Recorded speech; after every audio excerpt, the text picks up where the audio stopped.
Check, check, check, check. 1, 2, check, 1, 2. What's going on? This is Derrick Broze with the Conscious Resistance Network. Today is Friday, March 21st, 2017, and you are listening to the Conscious Resistance Live, episode number 70.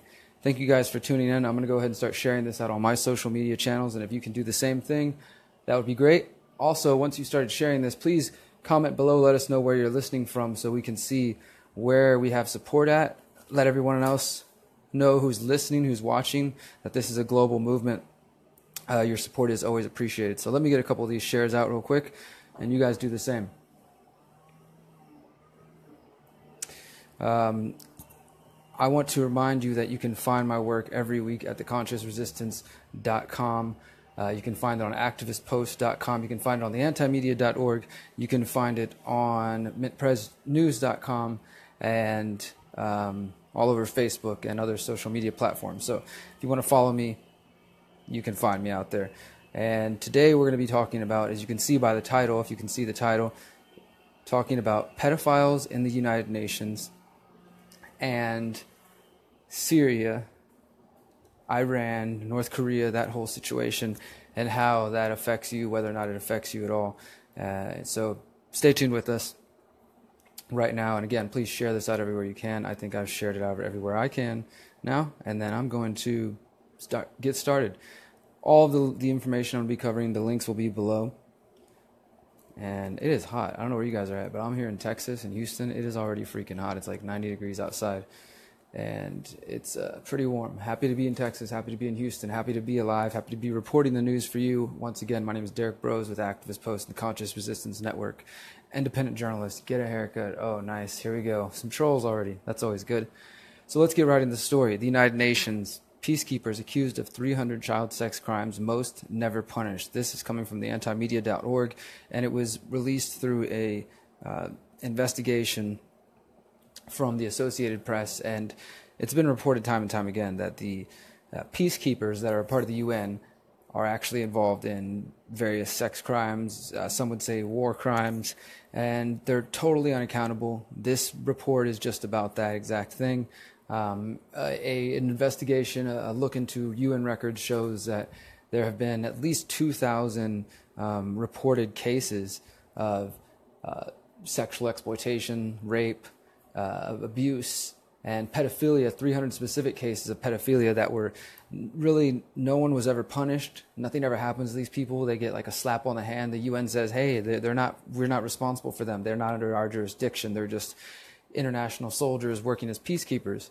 And they, at the most, they usually get sent home to their home nation, but there's rarely any punishment at all in any form. So obviously this is a pretty atrocious, disgusting, despicable situation, and it's something that I think we'd all want to put an end to. We'd all like to put an end to. And it's another problem with this organization known as the United Nations. Let me show you a little bit more details, and please be warned, this is a little bit disturbing, this story. As I said, more than 2,000 cases. Some of the details, it involves more than 12 years of sexual abuse from peacekeepers from 23 countries. The peacekeepers are not under the jurisdiction, as I said, and this comes just about last week. The United Nations Security Council voted to remove the peacekeepers from Haiti by October 15th. So that's a victory for the Haitians who are wanting to get, a little bit more sovereignty. And it's also a victory for, I think, other nations who are actually trying to break away from the system and not be under the boot of the UN or the boot of any nation. They have pushed them out successfully, or they will be pushed out. And one of the reasons they want to push them out is because, as you may have heard a couple of years back after the 2012 earthquake in Haiti, when these UN peacekeepers came in there to support, they accidentally spread cholera, which killed 10,000 people. They said it was some mistake, or there's some sort of it was unsanitary conditions caused by the peacekeepers. So not only have they killed and poisoned people in their country, they have been responsible for horrible things. I did not even have breasts, a young girl known as victim number 1 told UN investigators when describing having sex with close to 50 UN peacekeepers when she was between the ages of 12 to 15. Her story is one of hundreds documented by UN officials and investigators. The AP interviewed victims and current and former UN officials in an attempt to get answers from 23 nations regarding the number of peacekeepers who face allegations of sex crimes. With rare exceptions, few nations responded to repeated requests why the names of those found guilty are kept confidential, making accountability difficult to determine. Without agreement for widespread reform from the UN member states, solutions remain elusive, the AP reports. So again, this is not exclusive just in Haiti, though. There was 134 Sri Lankan peacekeepers exploited 9 children in Haiti in a sex ring from 2004 to 2007. Following the release of the UN report, 114 peacekeepers were sent home. So that's somewhat of a victory, I guess. They went home, but none of them were ever held accountable. None of them saw prison or punishment or anything like that. And it goes on and on and on. I just wanted to post the link again. I think I already posted it there. You guys can see it, but there's other disturbing examples. And there's also describing that while they were interviewing some of these victims, one of the young victims, I think she was 13 years old, her cell phone rang. And it's a cell phone that the soldiers give to the young girls, and they say, when we come to town, we're going to call you, and you come have sex with us, or they threaten them, or they do things like that. There's also talk here of a young, mentally ill 13-year-old boy that was abused and kidnapped whenever he tried to report it. And then this is something else that I think you should look into now. This is not an isolated thing.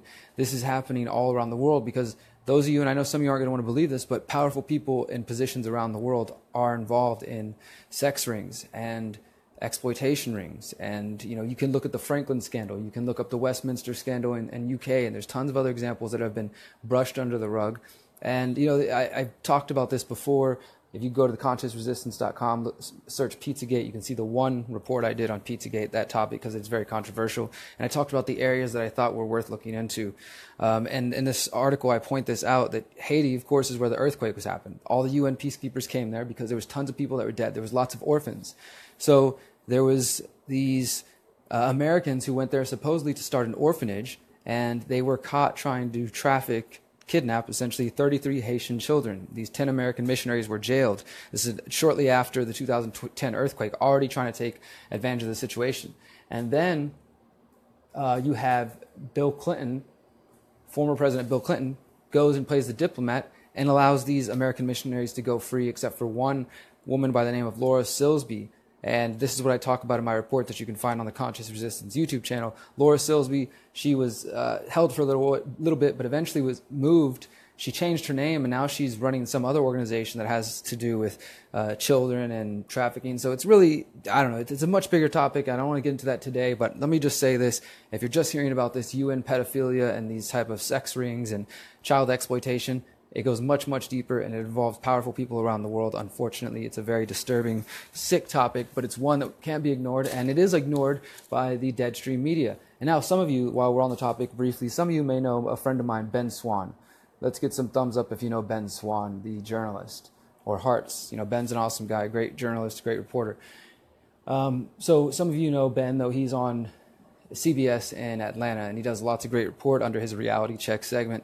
And a few months back, he did a report on the Pizzagate scandal. And within days of doing this report, and he did a real basic report. He didn't, bring up any of the in-depth conspiracy theories. He just said, hey, here's some documents that have these symbols, and maybe we should look into this. And immediately he was attacked by tons of media. They put pictures of him with tinfoil hats on and all kinds of crazy stuff. And then he announced that he was shutting down all his social media. He said, I'm going dark February 1st. Social media is all gone. You can go search Ben Swann. It's all gone off YouTube. The website's down. I used to write for Ben's website, truthandmedia.com, formerly benswann.com. I'm still a good friend of him. I keep in touch with him. And I've posted this on Facebook, but I don't think I've officially said this in a live video. He's alive. He's well. I've spoken to him. He's released 2 new reports in the last week. I don't know if you've noticed that, but if you're watching from the Mind Unleashed or the Anti-Media, you can go to the videos tab and you can see these 2 reports that Ben's done so far. He has 2 more coming out. And then in late May, he will be doing an exclusive interview with me to talk about where he's been and what happened. And that's all I can say about it right now, but Ben Swann is alive. And let's move on now to the Syria situation, Syria, Iran. Again, I'm not going to get real far into this, except to say that I am in the middle of editing another report called Syria, Iran, North Korea, What You Need to Know. And it will be out later tonight on the Conscious Resistance Network YouTube channel. But I didn't get a chance to finish that before I started this. So rather than repeat myself twice in one day, I'm going to say that you should read one article I wrote earlier this week called former Department of Defense Science Advisor, former U.S. Department of Defense Science Advisor, Theodore Postal, also former professor emeritus with MIT, debunks the claims of Syrian chemical attacks.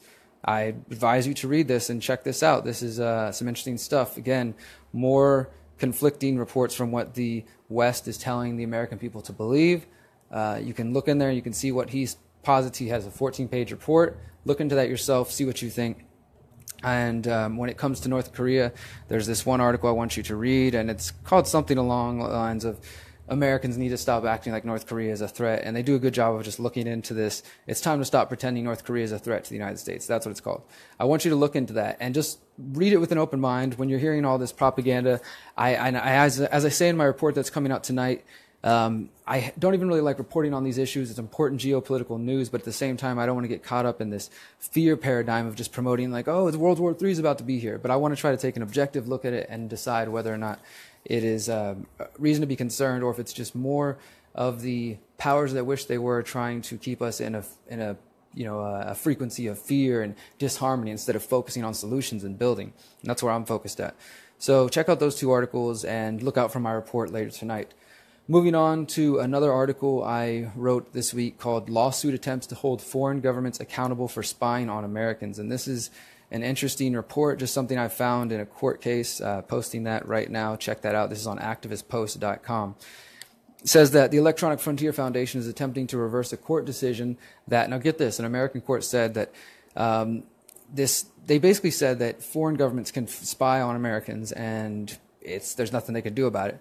So the Electronic Frontier Foundation, a public advocacy group, digital rights group, is saying that this court decision could lead to immunity for foreign governments who spy, attack, and potentially even murder Americans.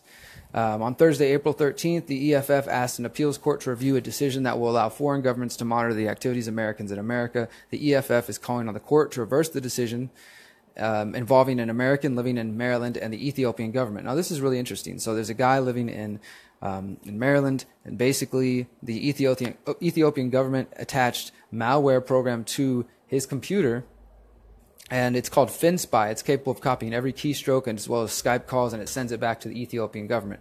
And it's part of their program to investigate and spy on anybody who speaks negatively about their country. So imagine a small country like Ethiopia doing this. You better believe the U.S. is out there checking everybody who says something negative about them, or at least putting tabs on them. Maybe they're running algorithms over it to see what's the likelihood that you might become aggravated or hostile, things like that. Believe me, they understand human psychology, and they've got algorithms for everything. They're understanding the possibility of when there might be an uprising. That's been shown that through social media they can predict social uprising. They can predict when you're about to date somebody, things like that. So lots of powerful technology out there. And this country of Ethiopia has that tool. So they start spying on this guy. Eventually they find out that this country's spying on him. But in March, a U.S. Court of Appeals for the District of Columbia ruled against this man and said that foreign governments could not be held accountable for surveillance in American courts if they do not send a human agent to perform the spying. So as long as they use some type of technology and there's no actual Ethiopian agent like in your house or putting wires in your house, then there's nothing they can do according to this Court of Appeals in the District of Columbia. The EFF writes, in essence, this would mean governments around the world have immunity for spying, attacking, and even murdering Americans on American soil as long as the activity is performed with software, robots, drones, and other digital tools. And this part I think is particularly important. This quote from the senior staff attorney, Nate Cardoza from the Electronic Frontier Foundation. He says, we already know about technology that will let attackers drive your car off the road, turn your pacemaker off, and watch every communication from your computer or your phone. As our lives become even more digital, the risks will only grow. Now, it's pretty obvious, I would say, that this senior staff attorney is referencing the recent revelations from WikiLeaks Vault 7, which were leaked documents related to the CIA and their capacity to spy on Americans. And within those leaks, we found out, among plenty of other things, that the agency can remotely control vehicles. And some theorists out there believe this is the way that former journalist that you guys may know, Michael Hastings, who was investigating the CIA and CIA Director John Brennan, that he died in a really mysterious car crash randomly. Many people believe that he was murdered because he said he was investigating the CIA. So this lawsuit is basically saying this is dangerous. They've got tools already to spy on us and monitor us, and this means any foreign nation could exploit this rule. Maybe it's an extreme situation and they're using that to fight the law, because it's BS anyways that they're having anybody spying on your privacy, even though privacy seems to have gone to the past. But it's still something worth noting. So check that out. And what else I got on my little checklist here? One thing I want to mention, give me a thumbs up. You guys know who James Corbett is? Anybody watch the Corbett Report? CorbettReport.com. If you don't know him, check him out. He does great work. Yeah, James is awesome. And I've been a guest on his show 4 times now as a guest last week. And a new video came out just this past week on April 17th. I guess that was Monday. And this video is getting pretty good views. It looks like it's at 35,000 views right now. It's called The Most Dangerous Philosophy, What the Oligarchs Don't Want You to Know. And if you haven't checked this out, please do check this out. This is an interview between me and James, and honestly, I think this is one of the best interviews I've done in quite a while. It is covering my new book, Manifesto of the Free Humans, which is for free, available to download on theconsciousresistance.com/books. I just post that link there for you. I'm going to go ahead and embed that one to the top there for you, but go ahead and check that out. I really think that you would enjoy that information. It's, as they say, the philosophy the oligarchs don't want you to know, because I'm talking about counterpower, agorism, building alternative institutions to the state, not relying on what they provide us through the voting box or buying into their socially engineered division of left versus right or Antifa versus alt-right, but really recognizing that it ultimately comes down to a choice of love versus hate, fear, division, or compassion, empathy, these kind of opposites, these balancing points. You know, we're going to be on one side of the spectrum. There may always be a balance between dark and light. We have to make a choice then at what side do we want to be, what end of the spectrum do we want to be, and I choose to be in the part that represents light, love, balance, and learning to temper those other sides and not giving into that darkness and to the fear, exploitation of the fear that the powers that wish they were would like to play on and divide us through our emotions. So, if you're interested in finding solutions that don't allow you to be exploited and divided over semantic arguments or divided over left and right, and you're not thinking that voting's really going to find solutions, and if you don't think violence is the answer, then please check out that interview I just posted there called The Most Dangerous Philosophy the Oligarchs Don't Want You to Know. It is between me and James Corbett, and yeah, it's there for you guys to check out. Please do that. And with that, the only other thing I want to mention to you guys is what else I talk about in that interview is I'm going on tour this summer. I have 3 books that some of you may have read. This is one's called The Conscious Resistance, Reflections on Anarchy and Spirituality. These are all available for free, by the way. Download them on theconsciousresistance.com/books. And then we have this one, Finding Freedom in an Age of Confusion, the second book in the series, which is also available to download for free. And now I have this one that was released just a couple weeks ago called Manifesto of the Free Humans. I know this sounds like a book pitch to you, but go download them for free. Take them, rip them, print them out, put them on thumb drives, paste them on walls, do whatever you want. Get this information out there. Steal it, rip it, download it. Anti-copyright, pro-freedom, pro-mental revolution. This is what it's about. If you live in Houston, anywhere near Houston, I've got books here. I'll be speaking in Austin, Texas tomorrow with Adam Kokesh and New York Times bestselling author Jim Marrs at Brave New Books. Brave New Books tomorrow night in Austin, Texas. If you'd like to learn more about my work, please stay plugged into theconsciousresistance.com. And I'm going to share with you guys real quick our videos page so you can see some of my other videos. I just got back from the Free Your Mind conference, and I did some interviews with David Whitehead. He has a podcast called The Way of the Truth Warrior. He's a martial artist who also combines his philosophy of martial arts with freedom and spiritual awareness. I really recommend his work, so check that out on the videos page. And I also interviewed researcher and historian Michael Cremo, who talks about an alternative timeline to the human race that says that we have existed here for much, much longer. So check that out on the videos tab right there, guys. And let me see what other notes I got. I mentioned the tour. I mentioned the books. I mentioned the videos. The last thing it says is peace. So with that, I will wish you good night. Hope you enjoy your weekend. Please follow me, Derrick Broze, Derrick Broz.